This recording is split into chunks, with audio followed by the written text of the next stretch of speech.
மிகவும் எதிர்பார்க்கப்பட்ட தனுஷின் குபேரா என்ன ஆனது? நாகார்ஜுனா தனுஷ் கூட்டணி வெற்றி பெற்றதா? பிரம்மாண்ட பட்ஜெட், பெரிய எதிர்பார்ப்பு, தயாரிப்பாளரை பூர்த்தி செய்ததா? வாருங்கள் குபேராவை பார்க்கலாம். ஒலிபெருக்கி நேயர்கள் அனைவருக்கும் அன்பு வணக்கம். இப்போல்லாம் தமிழ் ஹீரோக்களுக்கு என்ன காரணம்னு தெரியல, தமிழ் டைரக்டர்களை பிடிக்கலை.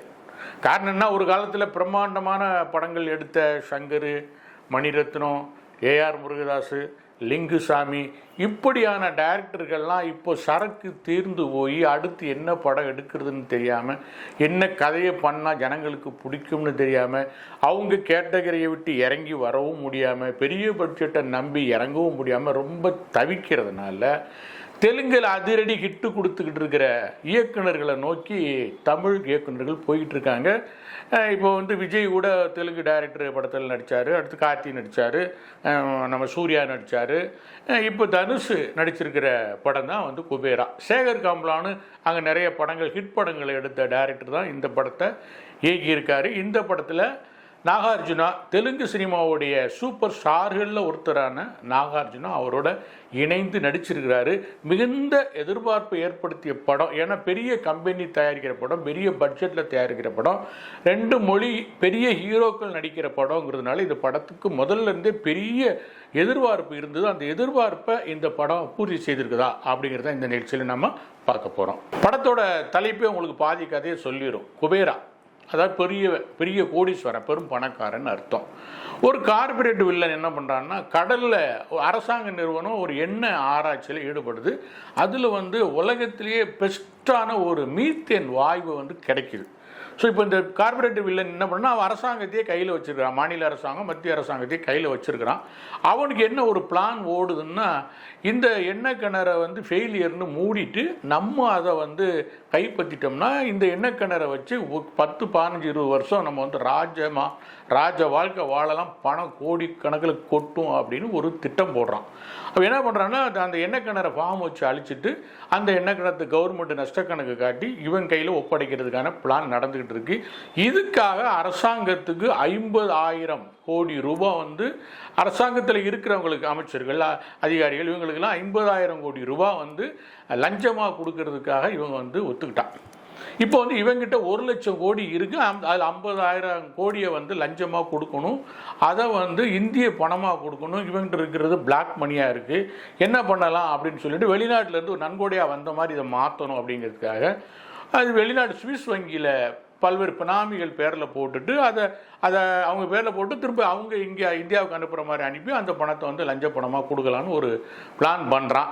இந்த பிளானை செயல்படுத்துறதுக்கு ஒரு திறமையான நிதி நிர்வாகத்தில் ரொம்ப கிரிமினல் புத்தியும் இருக்கணும், நிதி நிர்வாகத்தில் திறமையான ஆளாக ஒருத்தர் வேணும்னு சொல்லிட்டு ஜெயிலில் இருக்கிற பழைய சிபிஐ அதிகாரி நாகார்ஜுனாவை ஹையர் பண்ணி இங்கே கூட்டிகிட்டு வரான். நாகார்ஜுனா ஒரு காலத்தில் பெரிய சிபிஐ ஆஃபீஸராக இருந்தவர், பல இந்த மாதிரி நிதி மோசடி கேஸுகளை ஹேண்டில் பண்ணவர். அதில் ஒரு செய்யாத குற்றத்துக்காக அவர் சிறையில் அடைக்கப்பட்டு அங்கே கிடக்கிறாரு. இந்த சிஸ்டமே நமக்கு எதிராக செயல்பட்டு நம்மளை ஜெயிலில் தள்ளிடுச்சு, நம்ம இவ்வளோ நேர்மையாக செயல்பட்டு நம்மளை ஜெயிலில் தள்ளிடுச்சுங்கிற வேதனைகள் இருக்கிறவரை இந்த கார்பரேட்டு வில்லன் பயன்படுத்திக்கிறான். அவரை ரிலீஸ் பண்ணி கூட்டிகிட்டு வந்துட்டு பிளானை சொல்கிறான். அதுக்கு நாகார்ஜுனா ஒரு பிளான் போட்டு கொடுக்குறாரு. என்ன போட்டுக்கிறாருன்னா, நீங்கள் பினாமி பேரில் பணத்தை அனுப்பி அதை திருப்பி இந்தியாவுக்கு அனுப்ப சொன்னால் ரொம்ப சிம்பிளாக முடிஞ்சிடும். ஆனால் பினாமிகளை இந்த காலத்தில் நம்ப முடியாது, அவன் பாட்டுக்கு எடுத்துகிட்டு ஓடி போயிட்டானா என்ன பண்ணுறது அப்படின்னு ஒரு ஐடியா பண்ணி எதுவுமே அறியாத ஒரு 5 பிச்சைக்காரர்களை ரெடி பண்ணி அவங்க பேரில் ஆளுக்கு 10,000 கோடி போட்டு அவங்கள அக்கௌண்ட் ஹோல்டராக ஆக்கி அவங்களுக்கு பணத்தை கொடுத்து அவங்க இந்த பணத்தை திருப்பி அனுப்புகிற மாதிரி அனுப்ப வச்சுட்டு அப்புறம் அந்த பிச்சைக்காரங்களை கட்டி விட்டுறது அல்லது கொன்றது அப்படிங்கிற ஒரு பிளான் பண்ணுறாங்க. கொல்றது நாகார்ஜுனோட பிளான் இல்லை, அவங்க பேரில் போட்டு எடுக்கிறது தான் பிளான். சரி, இவங்க போட்ட பிளான் எல்லாமே கரெக்டாக நடக்குது. எங்கே சிக்கல் வருதுன்னா, தனுஷ்கிட்ட சிக்கல் வருது. தனுஷு கூட சேர்ந்தவங்களெல்லாம் இவங்க கொண்டுடுறாங்க. இதில் தனுஷுக்கு சந்தேகம் வர ஆரம்பிக்குது. ஏதோ ஒரு திட்டம் இவங்க பண்ணுறாங்க, நம்மளே இவங்க கொண்டுருவாங்கன்னு நினச்சிக்கிட்டு தப்பிச்சு ஓடுறவர் எங்கே போய் விழுகிறாருன்னா, ரயில்வே ஸ்டேஷனில் ராஷ்மிகா மந்தனாவை சந்திக்கிறாங்க. அவங்க ஒரு காதல் தோல்வி விரக்தியில் அங்கே உட்காந்துருக்காங்க. 2 பேரும் மீட் பண்ணுறாங்க. வில்லன் கோஷ்டி 10,000 கோடிக்கு இப்போ கையில் வச்சுருக்கிற தனுஷை, அதாவது அக்கௌண்ட்டில் வச்சுருக்கிற தனுஷை துரத்தி எப்படியாவது கொன்று எப்படியாவது அவரை பிடிச்சி அந்த பணத்தை வாங்கிட்டு அவர் கொல்லுங்கிற பிளானோட வில்லன் கோஷ்டி துரத்துது. ராஷ்மிகா மந்தனா அவரை காப்பாற்றுறதுக்கான போராட்டத்தில் ஈடுபடுறாங்க. 2க்கும் இடையில தனுஷையும் காப்பாற்றணும், அந்த பணத்தையும் வாங்கி இவங்ககிட்ட கொடுக்கணுங்கிற போராட்டத்தில் நாகார்ஜுனா போராடி இந்த 3 பேருடைய போராட்டங்களில் யார் யார் ஜெயிச்சா என்னென்ன நடந்தது அப்படிங்கிறத இந்த படத்தோட கதை. படம் ஆரம்பிக்கும் போது ஏதோ பெரிய ஹாலிவுட் படம் ரேஞ்சுக்கு ஆரம்பிக்கும். என்னென்னா வந்து பெரிய எண்ணெய் கிணறு அது அழிக்கிறது, அப்புறம் அதில் வந்து தனியார் போய் புகுந்து எடுக்கிறது, அதில் பல 100 பேர் கொல்லப்படுறது, வெடிகுண்டு வச்சு தகர்க்கிறதுன்னு பிரம்மாண்டமான ஜேம்ஸ் பாண்ட் படம் மாதிரி அதில் ஆரம்பிக்கும். போக போக போக என்ன ஆகுதுன்னா பிச்சைக்கார படமாக மாறிடுது. தனுஷ் அறிமுகமாக பிச்சைக்காரனாக அறிமுகமாகிறாரு. அவருக்கு கடைசி வரைக்கும் ஒரு பிச்சை எடுத்துக்கிட்டே இருக்காரு. அவ்வளோ பணம் அவர் பேருக்கு வந்தும் அவர் பிச்சைக்காரனாக தான் இருக்கிறாரு. அவருக்கு பணத்தை பற்றி அருமை தெரியல, பிச்சைக்காரனாகவே இருக்கார். கடைசியில் அவருக்கு மொத்தமாக 10,000 கோடி கிடைக்கிது, அப்பவும் பிச்சைக்காரனா குப்பை தொட்டிக்கு தான் போகிறாரு.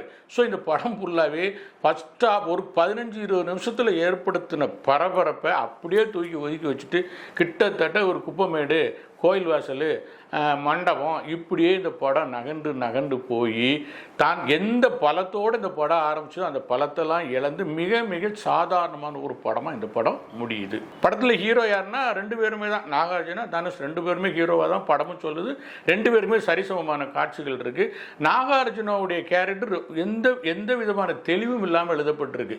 செயலில் இருக்கிறது அதுக்காக தப்பு பண்ணுறதுக்காக வெளியில் அவ்வளோ நேர்மையான ஆஃபீஸரு ஒரு தண்டனை காலத்தில் ஜெயிலில் இருக்கும்போது தப்பு பண்ணுறதுக்காக வெளியில் வருவாரா? அது இவ்வளோ பல கோடிகளை வில்லன் கையில் கைமாற்றி விடுறதுக்கு ஒத்துக்குவாரா அப்படிங்கிறது ஒரு கேள்வி இருக்குது. அப்புறம் திடீர்னு மனம் திருந்துறாராம், அப்புறம் பாதிக்கப்பட்டவங்களுக்கு சப்போர்ட் ஆகிறார் அப்படின்னு ஒரு தெளிவில்லாத கேரக்டராக நாகார்ஜுனோடைய கேரக்டர் எழுதப்பட்டிருக்கு. இதே மாதிரி தான் தனுஷோட கேரக்டரும். அவர் பிச்சைக்காரனாக வர்றாரு. ஒரு பிச்சைக்காரன் கையில் பல 1000 கோடி பணம் வரும்போது அவன் புத்தி மாறாதா, அவனுடைய எண்ணம் மாறாதா? ஏன் இவ்வளோ பணம் நம்ம கையில் இருக்குது, நம்ம இதை என்ன பண்ணலான்னு அவனுக்கு யோசிக்க தோணாதான்? பிச்சைக்காரனுக்கு தான் எல்லாரையும் விட பணத்தோட அருமை பிச்சைக்காரனுக்கு தான் தெரியும். அவன் பல கோடி ரூபாயை கண்ணில் பார்க்கும்போது, பல கிலோ நகைகளை கண்ணில் பார்க்கும்போது அவன் என்ன ரியாக்ட் பண்ணுவான்? அப்படியே போட்டு போவானா? இது மாதிரி ஒரு தெளிவில்லாத கதாபாத்திரமாக தான் வந்து அந்த தனுஷோட கதாபாத்திரத்தை எழுதியிருக்காரு டைரக்டர். கடைசியில் கிளைமாக்ஸ்லேயும் கூட குப்பு கிடங்கில் தான் கிளைமாக்ஸ்லேயும் முடியுது. சரி, அந்த வில்லனை வந்து கொன்னுறாரு, கொன்னுட்டா பிரச்சனை முடிஞ்சிருமா? வில்லன், அந்த கார்பரேட் வில்லன்கிறது ஒரு முத்திரை, ஒரு அடையாளம். அவர் இல்லைன்னா அந்த இடத்துக்கு இன்னொருத்தன் வருவான், அதுதானே நேச்சர். அவரை கொண்டுட்டா எல்லாம் முடிஞ்ச மாதிரி படத்தை முடிக்கிறாங்க. இதுவே வந்து தெளிவில்லாத கேரக்டராக தனுஷோட கேரக்டர் எழுதியிருக்காங்க. வில்லனுடைய கேரக்டரையும் அப்படித்தான். ஒரு நாள் பிச்சைக்காரனா நீ வாழ்ந்து பாருன்னு தனுஷ் சவால் விடுறாராம். அவ்வளோ பெரிய மல்டி மில்லியனர் வந்து இவர் ஒரு சாதாரண பிச்சைக்காரன் தனுஷ் சொன்னதுக்காக அவர் வந்து ஒரு நாள் வந்து பிச்சைக்காரனா வாழ்கிறாராம். இது எந்த உலகத்தில் நடக்கும்? இவ்வளோ பெரிய பவர்ஃபுல் வில்லன், கவர்மெண்ட்டே கையில், இராணுவத்தை தவிர மற்ற எல்லாத்தையும் கையில் வச்சுருக்க வில்லன் ஒரு பிச்சைக்காரனை மடக்க முடியாதா, அடிக்க முடியாதா, கண்டுபிடிக்க முடியாதா? இவர் போய் பிச்சை எடுக்கிறாராம். இப்படி தொடர்ந்து லாஜிக் இல்லாத, புத்திசாலித்தனம் இல்லாத ஒரு வலுவிழந்த திரைக்கதையில் இந்த படம் ரொம்ப கீழே விழுந்து போய் கிடக்குது. சரி, இவ்வளவே விட்டுருவோம். நான் ராஷ்மிகா வந்தனா ஒரு படித்த பொண்ணு, இவனுக்கு ஒரு ஹெல்ப் பண்ணுறதுக்காக வர்றாங்க. அப்புறம் இவனுடைய ட்ராவல் பண்ணுறாங்க. அந்த பொண்ணு படித்த பொண்ணு, இவன் பண்ணுறது தப்புன்னு அது சொல்லவே இல்லை. இவ்வளோ நகையும் பணத்தையும் அது பார்த்துமே வந்து ஐயோ இது தப்பான வழியில் வந்த பணம், இது நமக்கு வேண்டாம், நம்ம வந்து சாதாரண வாழ்க்கை வாழணும்னு சொல்லலை. அதுவும் ஒரு பை நிறையா பணத்தையும் நாயும் கட்டி வச்சுட்டு தான் கிளம்புது. ஸோ இப்படிப்பட்ட பொண்ணு தான் இவ்வளோ பணம் வச்சுருக்கிற ஒருத்தனை திருத்தி அவனுக்கு சொல்லி கொடுத்து இது இப்படி நிர்வாகம் பண்ணலாம், இந்த அக்கௌண்ட்டில் பணம் இருக்குது, இது இப்படி வெடி எடுக்கலாம், இது நம்ம இப்படி செலவு பண்ணலாம், இப்படி நம்ம ஒரு வீடு கட்டலாம், இப்படி தான் புத்திசாலித்தனமாக அதுக்கு திட்டம் போட தெரியாதா? இல்லை பணத்தை விரும்பாத பொண்ணாருன்னா முதலே சொல்லிவிடும், எனக்கு இதிலெல்லாம் விருப்பம் இல்லை, நான் எளிய வாழ்க்கை வாழ விரும்புகிறேன்னு அது கிளம்பியிருக்கும். அதுவும் இல்லை. ஆக இந்த படத்தை ஆரம்பிக்கும் போது எப்படி கொண்டு போனாங்களோ அதே மாதிரி கொண்டு போய் அப்புறம் வந்து தனுஷுக்கு வந்து அந்த பொண்ணு ரொம்ப புத்தி சொல்லி அந்த பொண்ணோட பேக் ட்ராப்பில் இவர் இங்கிலீஷ்லாம் கற்றுக்கிட்டு ஒரு நுணுக்கங்களெல்லாம் கற்றுக்கிட்டு வில்லனை எழுத்து நிற்கிற மாதிரி வந்து போல்டாக எழுந்திரிச்சு நின்று அதுக்கு பல அதிரடி சண்டை காட்சிகள் பாலையா மாதிரி பஞ்சு டயலாகுகள்லாம் போட்டு வச்சுருந்தா இது ஒரு தெலுங்கு படமாக ஆகியிருக்கும்.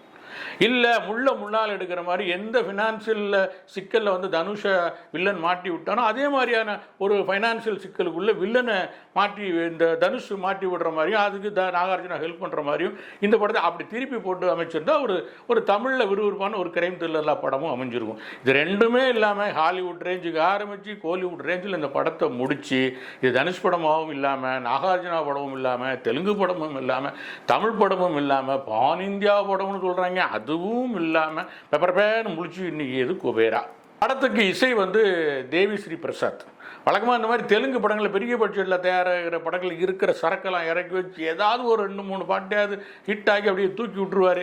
இதில் அப்படி எந்த மாயாஜாலமும் நடக்கலை. ஒரே ஒரு தனுசு பாடுற பாட்டே நண்பா நண்பான்னு ஒரு பாட்டு வருது இல்லையா, அது மட்டும் ஏற்கனவே ரிலீஸ் ஆனால் கேட்டு பழகுனதுனால அந்த ஒரு பாட்டு தான் மனசில் நிற்கிது. வேறு எந்த பாட்டும் நிற்கலை.